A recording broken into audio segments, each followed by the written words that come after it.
Carl Faubert, private detective, had just traveled thousands of kilometers from Montreal to reach this remote middle-of-nowhere area, situated near the far northern Lake Etamipek.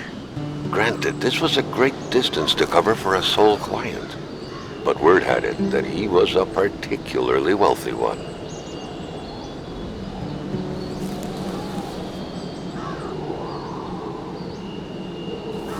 Carl had to drive a bit further north in order to meet with wealthy industrialist William Hamilton.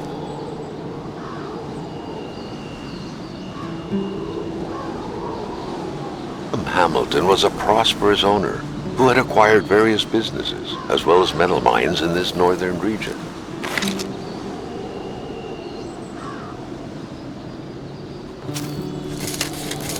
Hamilton is waiting for Carl in the general store.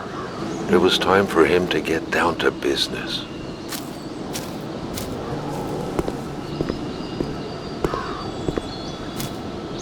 Carl was meeting his client in a store near this area. He was on the right track. Hamilton never mentioned a road-blocking barrier. Why was it needed here in the back of Beyond? That would, however, be a mystery for another day. Carl had waited long enough for someone to come and raise it.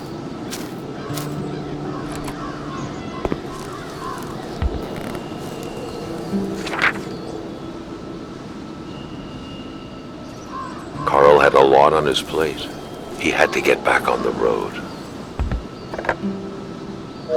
Hamilton no doubt knew who managed the barrier. Carl wanted to give him a call, but that would have been too easy though, as sure enough, the line was acting up.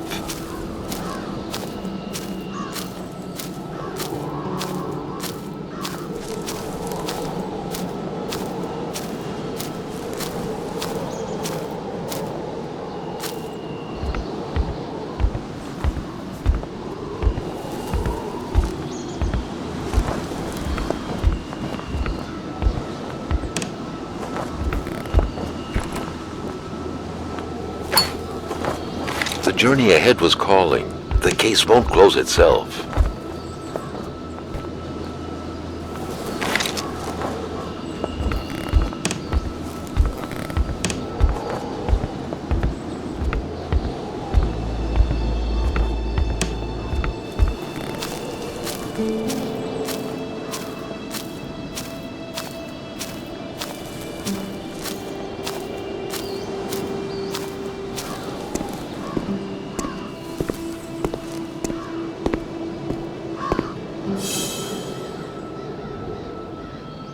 The cutters made quick work of the chain. What better way to investigate vandals than to get into their shoes, Carl, the professional vandal, thought, reveling in the irony of the situation.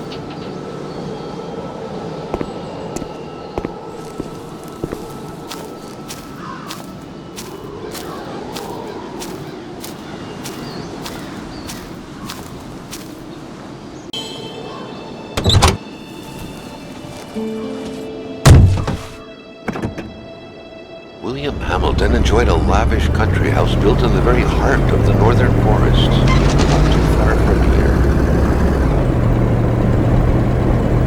The local populace was divided when it came to the affluent man. Some saw a wealthy philanthropist dedicated to improving the region's economy. Others an aging Englishman who would do anything to further his fortunes. And those ones hated him enough to go on about scheming against him.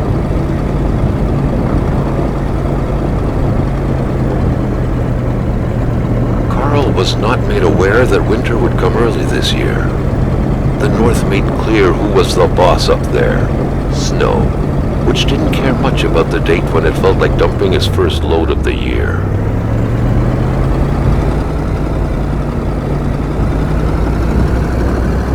Hamilton had recently acquired a few local businesses, but the last straw was the reopening of a mine, which gave rise to a wave of protests and threats from the Cree people.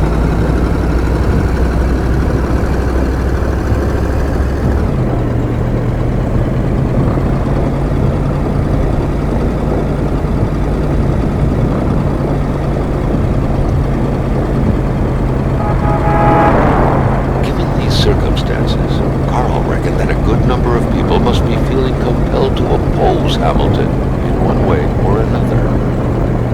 So far, only the industrialist's house had been a target, but soon enough, Carl thought, the target would become the man himself. Spanning several hectares of virgin forest blanketed in eternal snow, the Manistan region, comprised mostly of bellowing caribous and inviolate lakes, wasn't exactly touristic. It was said that the land had harbored the Cree people for thousands of years, but since the Industrial Revolution, it seemed that all they harbored were metal mines. Very few souls claimed the territory surrounding Lake Atamipag. It could hardly be called a village, an enclave, or a settlement perhaps. Anything that illustrates middle of nowhereness, bordering the backwoods of the Cree Kingdom.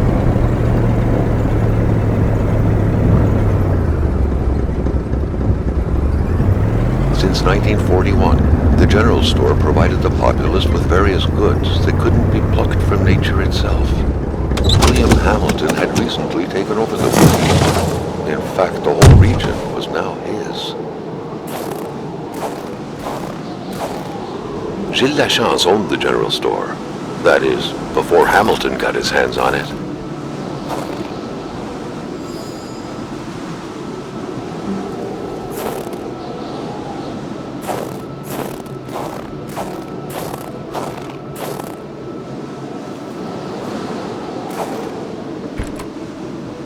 A milkman had to drive by every week to fill the bottles.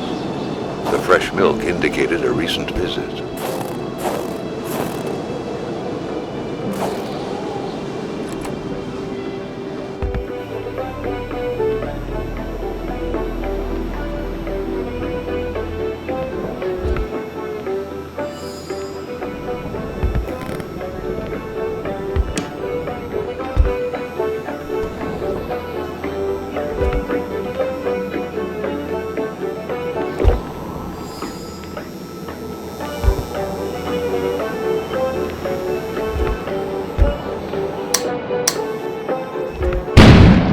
An explosion suddenly occurred outside.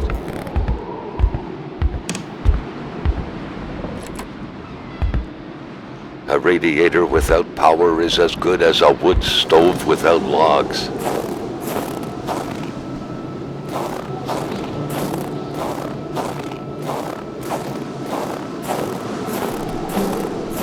The transformer had gone up in flames, snapping that wire in the process. Carl figured he would have to wait for an electrician to ride a unicorn through the wilderness to come and repair it.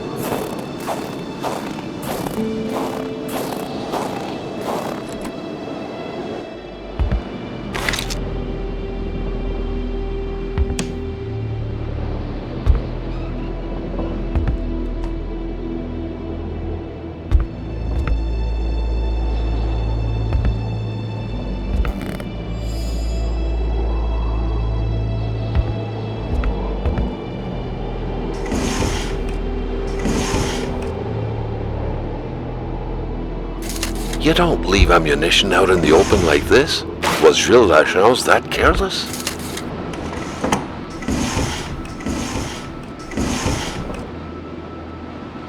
Finding a key is easy.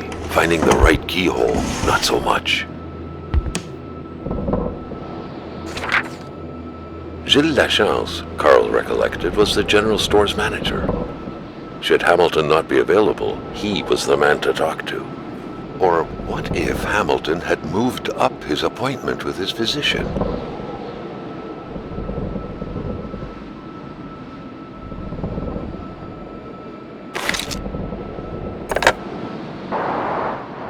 The snowstorm pummeled everything in its path. Carl was not surprised when he heard no tone.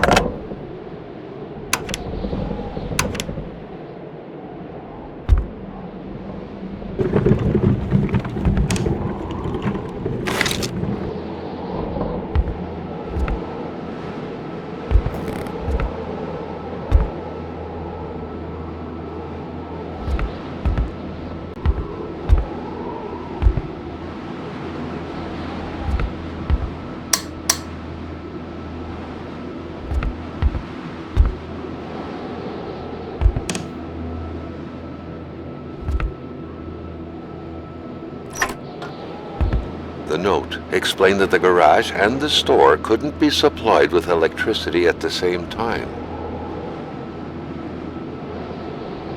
The note explained that the garage and the store couldn't be supplied with electricity at the same time.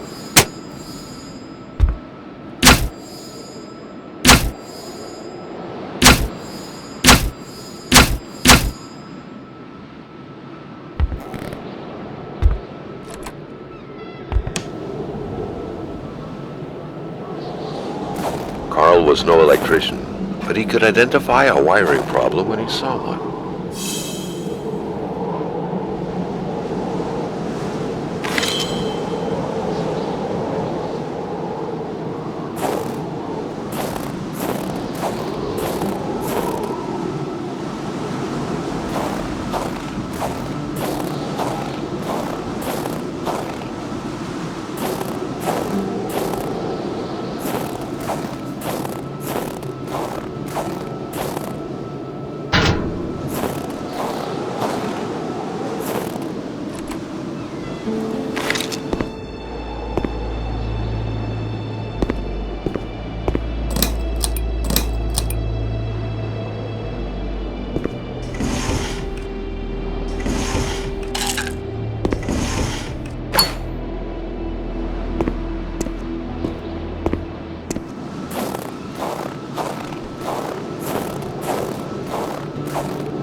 By all appearances, the general store also served as a post office.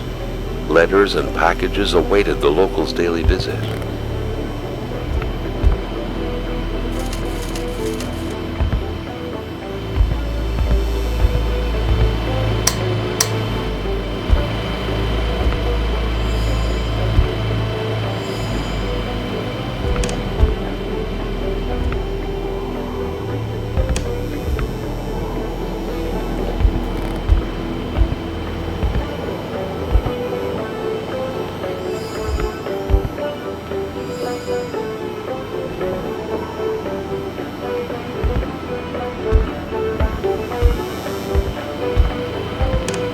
Everyone knew the stories of Donalda and Alexis, and everyone hated Séraphin Poudrier just the same. Even at the edge of the world, this was no exception. The Plouffe family, the old black and white show from the 50s, related the ups and downs of a typical family living in Quebec City in the aftermath of World War II. It was like the Addams family, minus the macabre and a walking hand.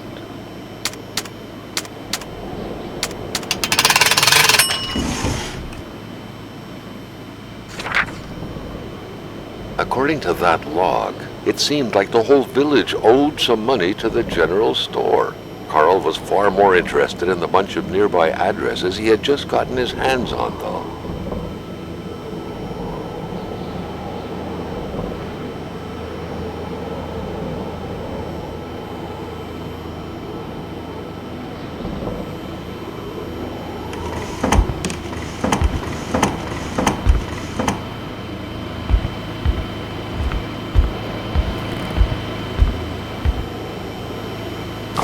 Ever diligent in his work, always carried his log on him, in which he scribbled down thoughts and leads alike during the course of his investigations.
long last, the crowbar was within Carl's grasp.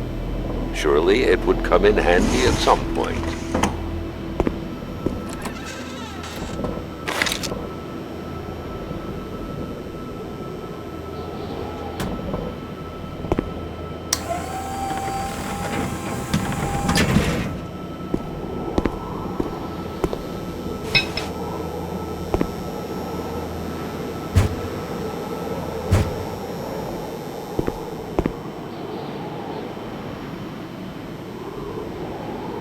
Carl, like many of his contemporaries, felt like he had more trouble breathing when he wasn't smoking. Cigarette was his own personal breathing assistant.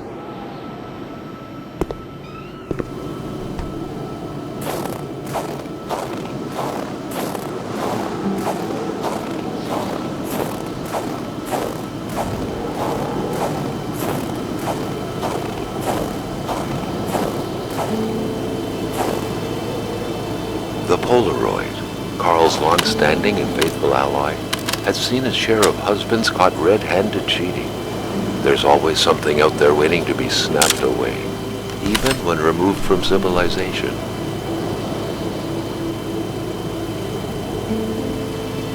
Carl was used to strange phenomena, but a chunk of ice like this, as if an iceberg came out of the ground, that was a first.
The truck was running on fumes. Good thing that the general store was close by. Carl wondered what the hell could that thing be. It looked like a man fossilized in ice.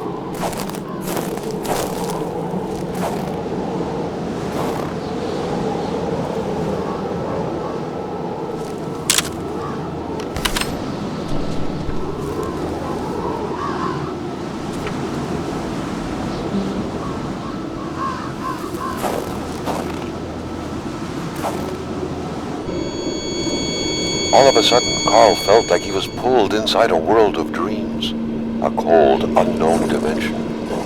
Somehow, self-control was slipping from his grasp.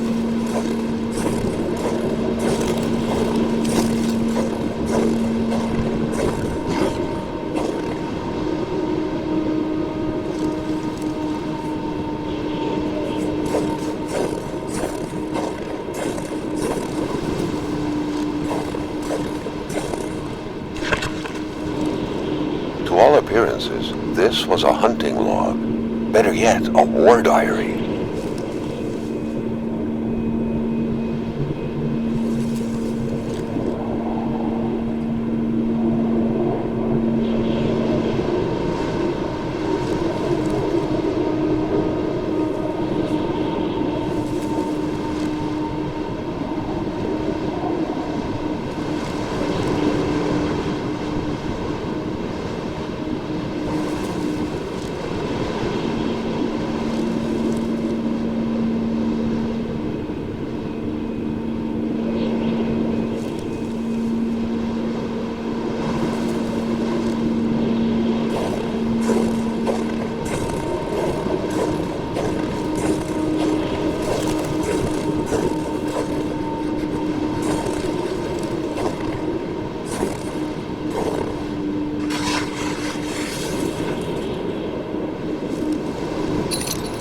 could these engraved numbers mean? A fresh path suddenly appeared before Carl.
The vision slowly faded away, like an icicle melting in the palm of your hand.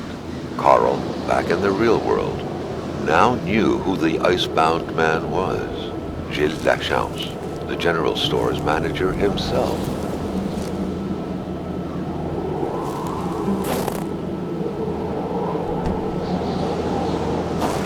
That had to be the worst parking job ever. Who was Carl to judge, though? It may be customary to park like that around these parts, or not.